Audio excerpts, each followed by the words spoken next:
One of the characteristics that separates the Catholic Church from pretender Christian religions is the call to do penance and to make reparation for not only our own sins, but the sins of others. I've actually seen Protestants argue that nowhere are we called to make reparation for the sins of others. Yet this practice goes back all the way to the ancient Christians in the catacombs, those first Catholics in ancient days who practiced the faith despite the consequences they'd face if they were caught by the Roman authorities. There are records of them engaging in acts of reparation for others.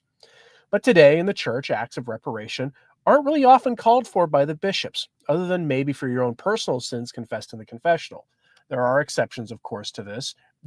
I'm sure you can come up with the name of a bishop and an example where a bishop asked for reparation for the sins of others. The Five First Saturdays devotion is asked for by Our Lady of Fatima, and it explicitly asks faithful Catholics to engage in acts of reparation for very specific sins. And that devotion is not promoted by the institutional church at all. Individual priests might do it. You might occasionally get somebody like Archbishop Vigano doing it. But in general, the Five First Saturdays devotion, asked for by Our Lady of Fatima, and as stated as one of the preconditions that would need to happen before a valid consecration of that country, asked for by Our Lady of Fatima, would even happen, would be widespread numbers of Catholics doing this, and it hasn't happened yet.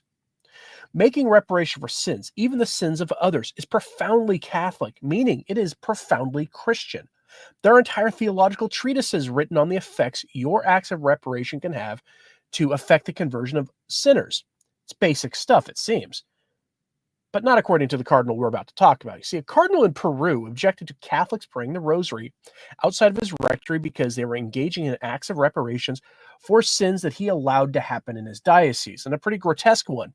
In fact, I have a news video today on an entirely different but weirdly related subject, so bear that in mind. So we go to the SSPX News website for this story with this headline: Peru, Cardinal calls on police to stop faithful praying the Rosary. Yeah, they were praying the Rosary as an act of reparation. It says a group of faithful gathered in front of the house of the Archbishop of Lima to pray the Rosary in reparation to the Immaculate Heart of Mary following the performance of a blasphemous play presented by the Catholic University. Cardinal Carlos Castillo called for police intervention to dissuade the faithful. Imagine being a cardinal and you've allowed something to happen in your diocese where suddenly the laity decide to try to get your attention by doing acts of reparation, by praying the Rosary outside of your rectory, and your response is to call the police. Imagine the thinking that has to go into that, because that is possibly the worst response that a cardinal could have. This act by the laity was done entirely in keeping with the spirit of the Five First Saturdays devotion.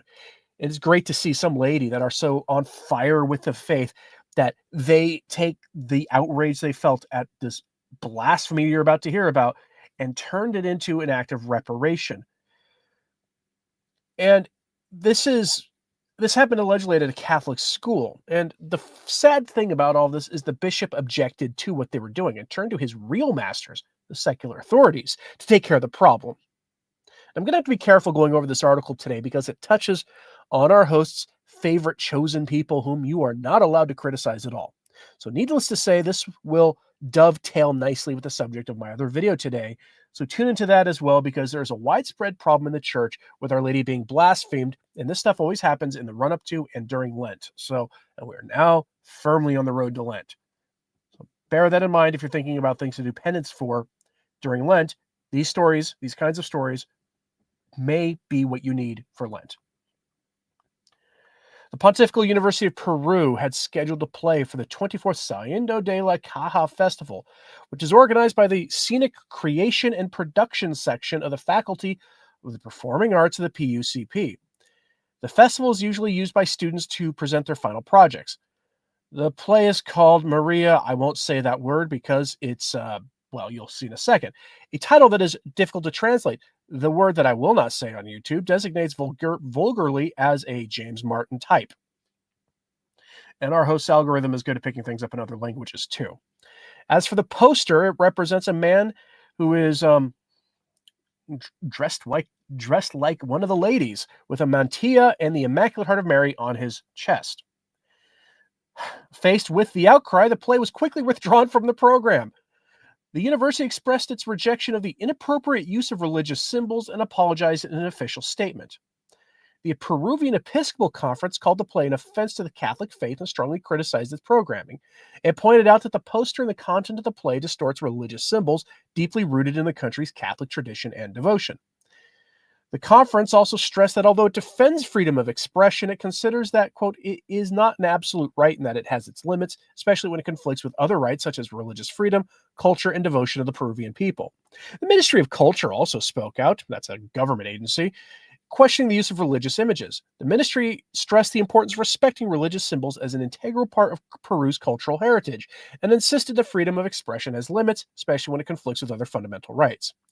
Finally, the mayor of Lima, Rafael Lopez Allega, also protested and did not hesitate to call the work filth. He said that, quote, it is an insult to the Catholic Church and to the millions of Catholics in Peru and around the world. What is Catholic about this university? Just the name? They should remove it and call it something else, he wrote on his X account. That's the best response so far to this, other than the laity. The Cardinal Archbishop of Lima defends the play, because of course he does. The rot in the church runs deep. Things seemed pretty clear, but one element was going to provoke the ire of the faithful. Cardinal Castillo, in fact, affirmed that there was no intention to offend in this play and defended the retention of the play after the testimonies reported above, provoking confusion and indignation among many of the faithful. Cardinal Castillo confuses intention and reality. Regardless of the author's intention, the play is objectively blasphemous. It's astonishing to hear such a reasoning from the mouth of a cardinal. Is it really astonishing? Is it really? In this day and age, is it really that astonishing in an age when fiducia supplicans is the policy of the church? Is that really that astonishing? It was then that about 20 faithful gathered in front of the cardinal's house to pray the Rosary in reparation for the offense made against the Virgin and her son. The situation became even more tense when the Archbishop of Lima responded to this demonstration by requesting the intervention of the police to push back the faithful. The conclusion of the Rosary coordinator is not surprising. This eminence must leave our country urgently. No one wants him for having allowed such an offense to our mother, he declared. End quote. And that is the best response out of all of it. Basically, Bishop, get out. Nobody wants you here. That's their response. And it's a good response. It's the only one that makes any sense. Because everybody, including like secular authorities, were like, no, that play was way too much. And the bishop was the one who said, no, it's okay. It's okay. No offense was intended, so it's okay. You'd think it'd be the other way around, that the best response would not have been from the mayor, but from the cardinal. But no, of course not. Like I said, that dovetails nicely with the topic of my other video today, so go check it out. Unfortunately, this is a running theme in the church in the moment. It makes me nervous for Lent when these kind of blasphemous displays of impiety are commonplace in the church, usually in Europe, but I guess, the sign of the time is this stuff spreads outside of Europe. Now, you'd think Francis would notice this kind of thing happening in the church and would do something about it, how it's like clockwork every year in the run-up to and including Lent. But no, he doesn't seem all that interested in it. He's got bigger fish to fry, it seems. See, the Vatican has been hosting a summit on children's rights at the Vatican. Look, I get it. In many places in the world, kids are given absolutely deplorable, unspeakably evil treatment, and the church has the responsibility to do what it can to combat that kind of evil. However, this gets a little weird. It just does, because anything involving the most young looking a little weird in the church is tone deaf, to say the least. So Michael Haynes, LifeSite News reporter, posted this on X. He says, the Vatican is hosting global leaders for the first international summit on children's rights today after World Children's Day was held in Rome last year. Today, children gave Francis a letter praising him for his activism, but making no mention of religion. We're talking about a man who is accepted widely as the vicar of Christ. And as such, one would think that religion would be at the center of everything he does. You can easily make the case for this work, protecting the most vulnerable by invoking the gospel. It isn't hard to do. And it is a right and just thing for the church to be front and center in trying to protect the most vulnerable. No one complains about that. It's a little tone deaf these days, given Francis's track record of protecting some pretty wicked priests, as we'll talk about in a moment. Here's the letter. that the kids wrote to Pope Francis. Dear Pope Francis, we write to you on behalf of children all over the world. Want to thank you because you care for us and our future. You love us and you protect us. Thank you for all that you do for us. Thank you because you listen to our questions and take time to answer them. Like on World Children's Day, that day we learned so much. It was good to hear and understand what you were telling us. That day we understood that you want our help to change the world. The way it is now, you don't like it, and neither do we. Too many children suffer from hunger, war, from different color of the flesh, from disasters of creation. We would like a more just world without divisions between peoples, between rich and poor, between young and old. A world that is also cleaner, where pollution does not destroy forests, foul the sea, and end so many animals. We realize that it is more important to save the earth than to have a lot of money. We would like a world for everyone, no one excluded. A world where all children, but really all, can grow up well, study, play, live peacefully. We want peace. We do not want to live in a world with war. War should not be made. It serves no purpose. It destroys, it ends people, and makes everyone sadder. But this still some grown-ups don't know. Together we want you to cleanse the world of bad things, color it with friendship and respect, and help you build a beautiful world for beautiful future for everyone. Is it hard? But if you help us, it gets easier. Your children. And if you're wondering why I'm having that reaction to that, because not only is that devoid of the gospel, it's the false gospel, building a better world. It's the synodal religion. It's modernism. It's the building a better world nonsense. And I don't think kids wrote that. I don't. I think somebody tried to write it in a kid's voice for them. Almost sounds like something Francis would write himself. This is all leading to something happening. A new document announced by the Vatican. Francis is going to release a truly tone-deaf document that I think Michael Haynes characterizes perfectly here. He tells us, new, Pope Francis announces he will write an apostolic exhortation on the subject of children as he closes the Vatican conference. Given his record of handling cases of really bad things happening, such as Rupnik, any such document will likely be heavily scrutinized. That's putting it mildly. Francis has hidden away a large number of priests accused of credibly doing really bad things to seminarians, and even the most young, though his track record is typically with hiding McCarrick types who tend to like seminarians. Like in this story here, this is a blast from my past. One of the very first stories I covered on this channel when I started back in 2018 was the story of Bishop Zanchetta. So we get the headline from Complicit Clergy, Pope's buddy, Bishop Zanchetta, who went to jail for bad things, released from house arrest to travel to Rome. In the run-up of him going to Argentina to face the secular music, he had been given a cushy job that they literally invented for the man in the Roman Curia. Eventually, I guess the pressure got too big and he went home and faced the music. And now he's going back to the Roman Curia. The article. The permission would have been granted 2 weeks ago, but it was known yesterday. It transpired that it was granted to him by the Court of Appeal so that he could receive treatment for health ailments, but there's still no official information. Bishop Emerito Gustavo Zanchetta, he was found guilty of bad things of two former seminarians from Oran, interrupted his house arrest to travel to Rome. The permission was granted him by the Court of Appeals, according to reports that he could undergo medical treatment. Will he return to Argentina to finish things after his time is up? We shall see after his treatments are up. Don't be surprised if it takes him a long time to get those treatments. Why couldn't he get them in Argentina? They have the infrastructure to do it. Granted, I would expect Vatican City to have the best things. After all, they have to take care of the Pope, and Rome is a world-class city. But this is the kind of thing that undermines Francis's credibility on writing an encyclical about the need to address the plight of the most vulnerable. And all of that leads to this.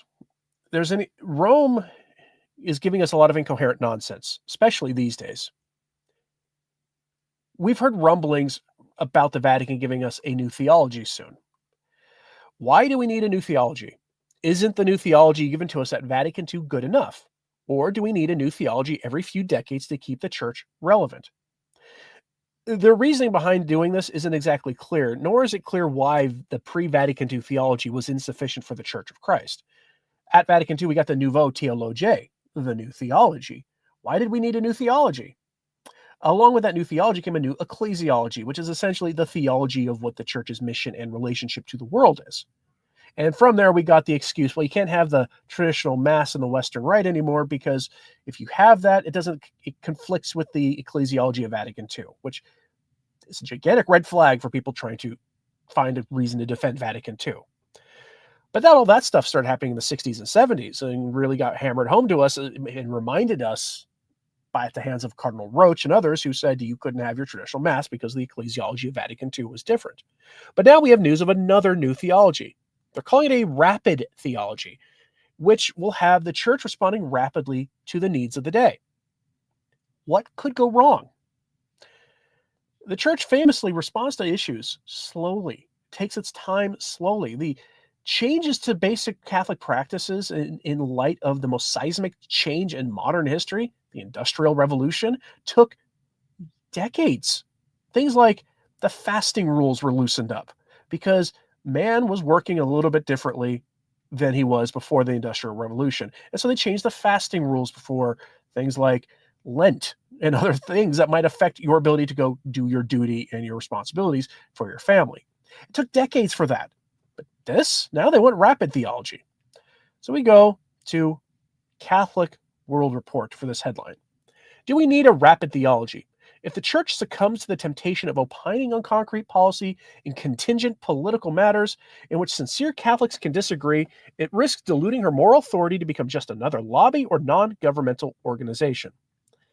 And that's key here. The church has not yet lost its moral authority due to the evil deeds of some priests and complicit bishops. Transforming the church into an NGO funded mostly by dark money from the US and Germany will certainly do so. You may have heard in the news that they basically shut down a U.S. organization called the U.S. Aid. They give services for development and helping charitable causes, a government organization that does this. It turned out that money was being used for a lot of really wicked things. And it turned out that organization was really kind of like the face of some of the snooping organizations of the U.S. government. And the people who are objecting mostly to this being shut down are the ones who are profiting from it directly. And it's worth noting that there are deep ties to the Vatican in this. You begin to have the layers of the onion peeled back. And if you've wondered how it is that the church suddenly started acting more like an NGO, a non-governmental organization in the last several decades, that's points you in the direction of it. I'm tempted to put a FOIA request in for records for that organization pertaining to the Catholic Church. I don't know exactly how to go about doing that, but it'd be something I'd be interested in doing. So if you have an experience with those kind of requests, email me. We'll have a conversation. But here is what this theologian here is warning everybody about this new theology. So from the article, quote, "There's a new slogan percolating in the Vatican, Theologia Rapida." Jesuit priest and author Antonio Spadaro, who is Undersecretary for the Vatican's Dicastery for Culture and Education, and the former editor-in-chief of La Civiltà Cattolica, is pushing this new concept, which he thinks is needed because of the church's increasingly radical synodality. As best as I can grasp it, and it seems to be a concept in the making, Theologia Rapida means rapid theological thinking. What exactly does this mean? It seems to mean responding to rapid changes in a rapidly changing world. Spadaro notes that the pace of change in today's world has increased over prior ages and appears to want the church to keep pace. His essay, "In This Time of Whirlwind Changes, A Rapid Theology is Needed," takes us on an etymological tour of rapid. Not only is change rapid, but like the rapids of a river, it can shake things up, something both dangerous and exhilarating, and pose special challenges, demanding fast response. My reactions, the author says, are mixed. Yes, the church needs to respond more quickly to the signs and especially the anti-signs of the times. A hoary adage says that the church thinks in centuries.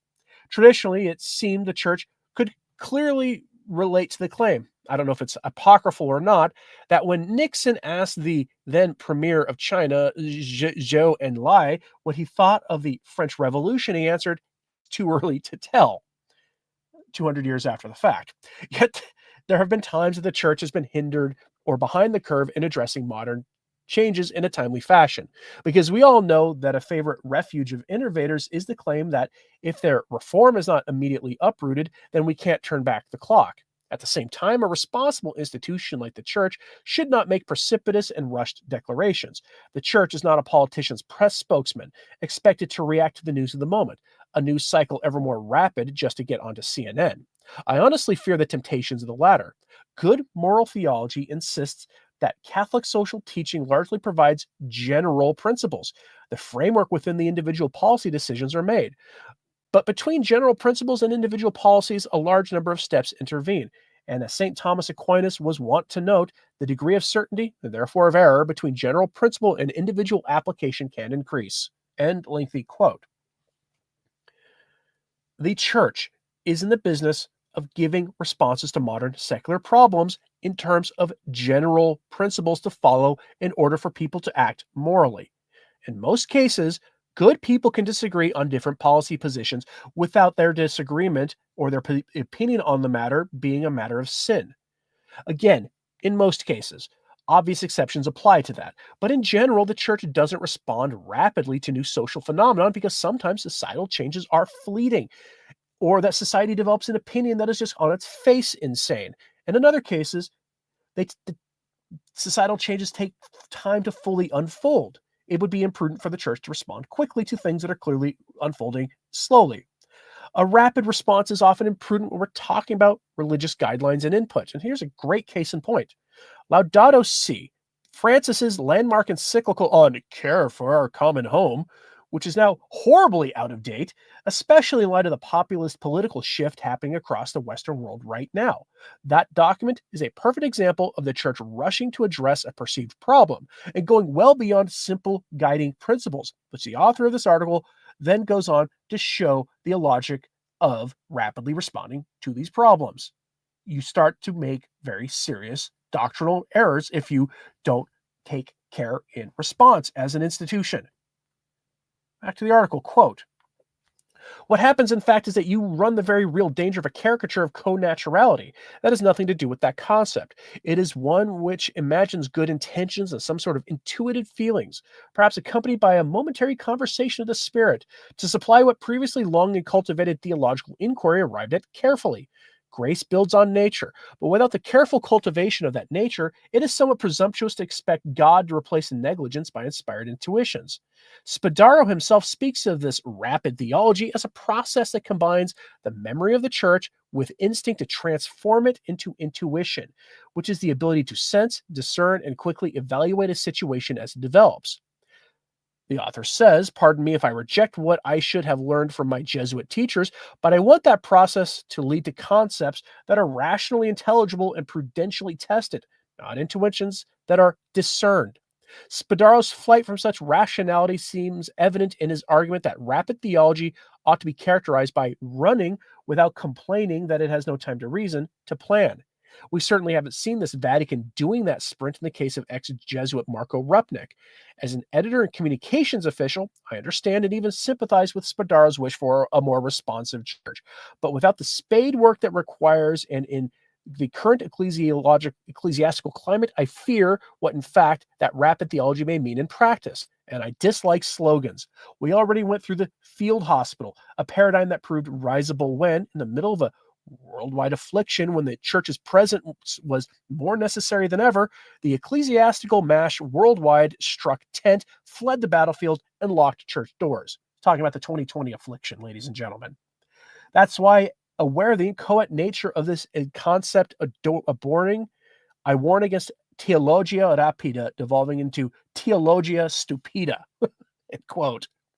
In other words, he warns against a rapid theology turning into a stupid theology, which is the only place it will go. The church will not, as an institution, make good decisions by responding rapidly to a rapidly changing environment. The church's past behavior in this has always been to give a measured response after some time has passed. But that is synodality, folks. That is the nature of the new synodal religion, is to be relevant, to be relevant to a changing world. The only way you can do that is to have a rapid theology. Thoughtfulness goes out the window. Intuition is the rule of the day. This is not a good thing. This is going to lead to a very, very bad place. Traditionalist Catholic says a modernist Jesuit discernment, basically. Oh, absolutely. Spadaro's a Jesuit. Most everybody in a position of authority in the church is either Jesuit or Jesuit adjacent. Chesterton's jest. Rapid theology. How did Jesus ever make it without a smartphone? I know. It's a miraculous thing. Joe Bullock says a reminder to like. Yeah, please hit the like button. It does help. All right, folks. Any final thoughts? Get them in now. The key takeaway here is they want to respond rapidly to things and not use proper discernment. Great case in point is what happened down in Peru. Remember that story, don't you? The cardinal who called the police on his own parishioners for praying a rosary as an act of penance outside of his own cathedral, when he was the only voice in the culture who said, no, the blasphemy we all witnessed was fine, when even the secular authorities were like, no, that blasphemy wasn't fine. The cardinal, okay? That's rapid theology. That's what that is. Mary Willie says, relevant to everyone except Christ. Absolutely right. All right, folks, let me know what you think about all this in the comments, please. It never slows down. It never changes, really. The innovators are going to keep innovating. That is what they do. As always, pray for the church and for everybody we spoke about in this today. We are not trying to stir up your anger towards them. Pray for them instead. I'm Anthony Stine. Ave Maria.